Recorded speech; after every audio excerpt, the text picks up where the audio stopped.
And this morning, a moment not seen in decades. President Joe Biden is no longer seeking re-election. Already endorsements are pouring in for Vice President Kamala Harris to become the Democratic nominee. The Democratic Convention Rules Committee is set to meet Wednesday to discuss the next steps in the nomination process. The committee's co-chairs, Minnesota Governor Tim Walz and Democratic official Leah Dougherty, announced Sunday that they will work on a, quote, open, transparent, fair, and orderly plan. Shortly after President Biden announced he is stepping aside, he was the first to endorse Harris to be the Democratic nominee.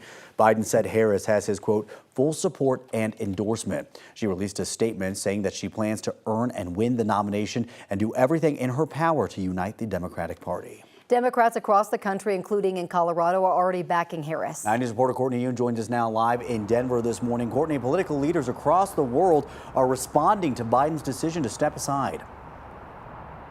Yeah, that's right. Good morning, Jordan and Corey. Baca is a Colorado delegate and a former state Democratic lawmaker. Throughout her career, she's co-chaired 2 Democratic national conventions and was the first Hispanic woman to be elected to the Colorado State Senate. She says during this election cycle, it's one that she hasn't seen in many decades. While President Biden's decision to drop out of the race may not have been a surprise, it's unusual how close it's happening to the election.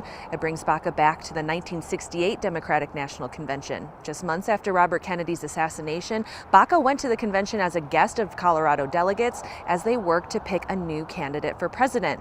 She later found herself marching in the streets of Chicago with Vietnam War protesters.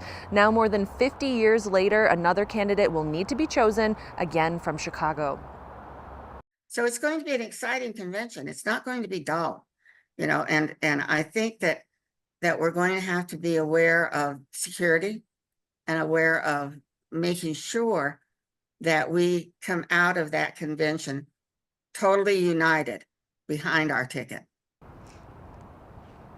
At 83 years old, Baca says that she may be the oldest delegate coming to the national convention this year. She says speaking with other delegates, Vice President Kamala Harris seems like the natural and historic choice to be the next presidential candidate. Coming up at 8 o'clock, we'll hear from former Denver Mayor Wellington Webb and his takeaways from this election cycle so far. Live in Denver, Courtney Yoon, 9 News. All right, a lot of questions that people still have out there. We're going to do our best to answer them right here. Courtney, thank you.